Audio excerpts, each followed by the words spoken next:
তবে শতাধিক বোম রাখে, এইগুলা রেখে তারা পরে নাটক সাজিয়ে পরে আবার পুনরায় প্রবেশ করে কারেন্ট অফ করে দিয়ে প্রবেশ করে ওইগুলো নিয়ে চলে যায়। এই সংক্রান্ত বিষয়ে তারা যে অবৈধভাবে অস্ত্র মজুদ রাখলো, অবৈধভাবে অস্ত্র বহন করলো, অবৈধভাবে বিস্ফোরণ ঘটালো, আমাদের সামনে নিজেরাই বোম বিস্ফোরণ ঘটায়, ককটেল বিস্ফোরণ ঘটায়, জিনিসপাতি চুরি করে দিয়ে তারা যে গেল, সে বিষয়ে একটা আমরা মামলা করার জন্য এসেছি। আর ওই ডাকাতি করে নিয়ে গেছিল 22 সালে, তার একটা দুটো মামলার এফআইআর নিয়ে এসেছি। আমরা ডিউটি অফিসার এসআই মিজানুর রহমানের কাছে আমরা ওখানে কথা বলেছি, উনি আবার তদন্তকারী কর্মকর্তার সঙ্গে আমাদের সেন্টুমিয়ার সঙ্গে কথা বলতে বলতে আমি ইন্সপেক্টর সেন্টুমিয়ার সঙ্গে কথা বলেছি। এখন পর্যন্ত আমাদের এফআইআরটা নিয়ে আমরা অপেক্ষা করতেছি। মামলাটা হলে আপনাদের পরে জানাবো। এই আমাদের জানেন তো যে বাংলাদেশ পুলিশ বাহিনীর সব লোকেরা আমাদের 1971 সালে শহীদ মুক্তিযোদ্ধায় বাংলাদেশের রাজারবাগ পুলিশ লাইনে পুলিশের যে ভূমিকা ছিল, এই ভূমিকা গোলার নয়। অসংখ্য পুলিশ শহীদ হয়েছে কিন্তু মুষ্টিমায় কয়েকজন পুলিশ অফিসারের জন্য সারা দেশে আজ পুলিশ বাহিনীর মান সম্মান ক্ষুণ্ণ করেছে। সকল পুলিশেরাই অনেক ভালো পুলিশ অফিসার আছে, অনেক ভালো পুলিশের সদস্য আছে, কিন্তু এই গত কয়েকটি বছর 2009 সাল থেকে শুরু করে এই যে 2022 সালের 5ই আগস্ট পর্যন্ত যে 24 সালের যে নাটকীয় কাজ করেছে, এটা এই সরকারের যারা মন্ত্রী ছিল, এই সরকারের যারা সাবেক প্রধানমন্ত্রী ছিল, এই যে অবৈধভাবে পরিচয় তো অবৈধ প্রধানমন্ত্রী শেখ হাসিনা, তাদের চাপের মুখে পড়ে অনেকে নিজেরা কিছু পুলিশ অফিসার, 2 লাখ পুলিশ আছে, 2 লাখের পুলিশের মধ্যে তো সবাই খারাপ নয়, মুষ্টিময় হয়তো 2500 পুলিশ হলে সারা বাংলাদেশে 2500-3000 পুলিশ এই অপকর্ম করেছে। তার জন্য তো আমার 2 লাখ পুলিশের অপকর্মের সামিল হতে পারে না। অনেক পুলিশ অফিসার হেয় প্রতিপন্ন হয়েছে, অনেক পুলিশ অফিসারকে বাধ্যতামূলক অবসর দেওয়া হয়েছে, অনেক পুলিশ অফিসারকে চাকরিচ্যুত করা হয়েছে। এমনকি আপনি জানেন এই আপনার এসপি মনিরুল ইসলাম আমাদের পুলিশরা কথা শুনে না, ইউনিফর্মধারী পুলিশকে তার সে পিটিয়েছে, সেগুলো কিন্তু আমার কাছে আছে, ওগুলো মামলা হবে। এবং সারা বাংলাদেশে যে সমস্ত তারা পুলিশ অফিসাররা গুলি করে আমাদের পুলিশকে হত্যা করেছে আপনার ক্রসফায়ারের নামে, ওগুলার মামলা চলছে। যশোরের মামলা কালকে হয়তো একটা হবে, সাতক্ষীরায় হবে, এগুলার মামলা প্রস্তুতি চলছে সারা বাংলাদেশে। আপনারা জানেন আমি 3 মাস 26 দিন ধরে 2014 সাল থেকে 17 সাল পর্যন্ত সমস্ত জেলায় আমি সফর করেছি, আমার সঙ্গে আমাদের রাজশাহী বিশ্ববিদ্যালয়ের সাবেক শিক্ষক ডক্টর নেসারুদ্দিন সাহেব ছিল আমার সঙ্গে, আমাদের রাজশাহী বিশ্ববিদ্যালয়ের ছাত্রনেতা শাহুন আহমদ শাহন ছিল। 3 মাস 26 দিন আমরা কোরবানির ঈদ, রোজার ঈদ আমরা জেলায় জেলায় করেছি, করে এই সমস্ত মামলা 1,53,000 মামলা আমরা সংগ্রহ করেছি। আর আমাদের 59,633 জন আসামি হয়েছে, 1203 জন গুম করেছে, হত্যা করেছে এবং 1500 লোককে হত্যা করেছে। এখনো গুম আছে, আপনার ইতিহাস আপনাদের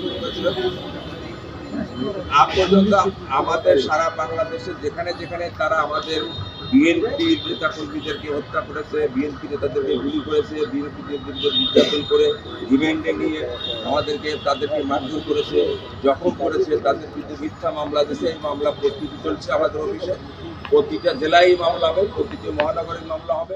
পরবর্তীকালীন সরকারের মাননীয় প্রধান উপদেষ্টা ডক্টর মোহাম্মদ ইউনূসের সাথে যে আমাদের বৈঠক ছিল, সেই বৈঠকে আমরা উপস্থিত হই, গণ অধিকার পরিষদের প্রতিনিধি দল।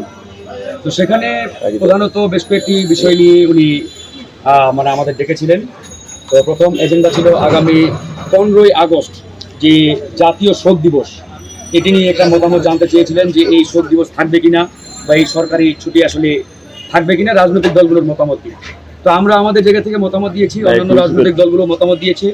আমাদের যেটি পরিষ্কার বক্তব্য যে বর্তমান অন্তর্বর্তীকালীন সরকার কোনো ধারাবাহিক কিংবা গতানুগতিক কোনো সরকার নয়, এটি একটি বিপ্লবের মাধ্যমে প্রতিষ্ঠিত সরকার কিংবা একটা অভ্যুত্থানের মাধ্যমে সরকার।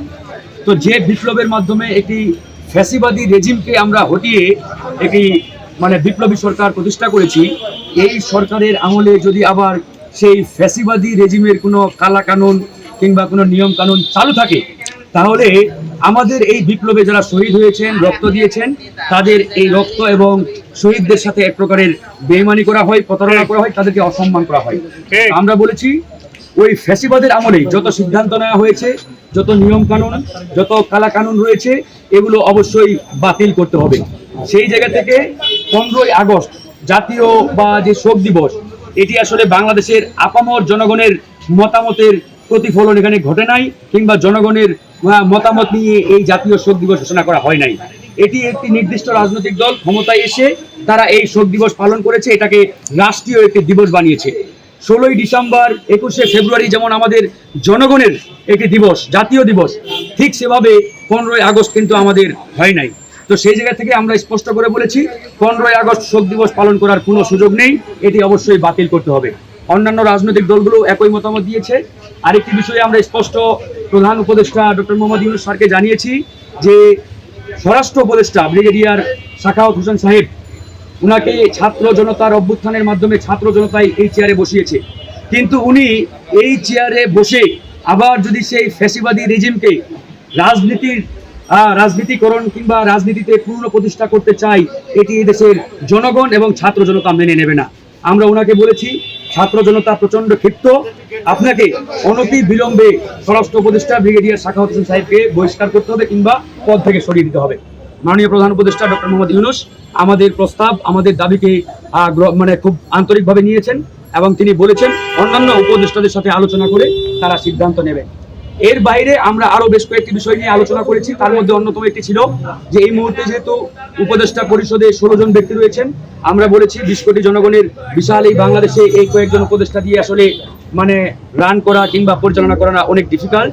তো আমরা বলেছি মাননীয় উপদেষ্টা আপনি 3টি মন্ত্রণালয় রেখে বাকি মন্ত্রণালয়গুলোতে ফ্যাসিবাদ বিরোধী আন্দোলনে যে রাজনৈতিক দলগুলো সক্রিয় ছিলেন সেই দলগুলোর প্রতিনিধিদের মাধ্যমে বাকি মন্ত্রণালয়গুলো আপনারা পূরণ করে অন্তর্বর্তীকালীন যে সময়টি রয়েছে এই সময়টি আপনারা সুন্দরভাবে পরিচালনা করেন এবং এই জঞ্জালগুলোকে আপনারা দূর করেন। এই বিষয়ে মোটামুটি আমরা আলোচনা করেছি এবং আমরা স্পষ্ট করে বলেছি, আবারও বলছি, ব্রিগেডিয়ার সাহেবকে অবশ্যই তার পদ থেকে সরিয়ে দিতে হবে। কারণ যে ফ্যাসিবাদী রেজিমের বিরুদ্ধে লড়াই করতে গিয়ে হাজার হাজার ছাত্র জনতা জীবন দিয়েছে, রক্ত দিয়েছে, আমরা রক্ত ঝরিয়েছি রাজপথে, আবার যদি এই ফ্যাসিবাদী রেজিমকে রাজনীতির ময়দানে পূর্ণ প্রতিষ্ঠা করতে চাই, আমরা এটি মেনে নেব না এবং এটা এই বাংলার জমিনে আমরা হতেও দেব না। সুতরাং আমাদের পরিষ্কার স্টেটমেন্ট, এই ব্রিগেডিয়ার সাখাওয়াত সাহেবকে অবশ্যই তার পদ থেকে সরিয়ে এখানে একজন যোগ্য দেশপ্রেমিক নাগরিককে এই চেয়ারে বসাতে হবে। ফারুক ভাই, আরেকটা বিষয় হচ্ছে তিনি অগ্নি ছিলেন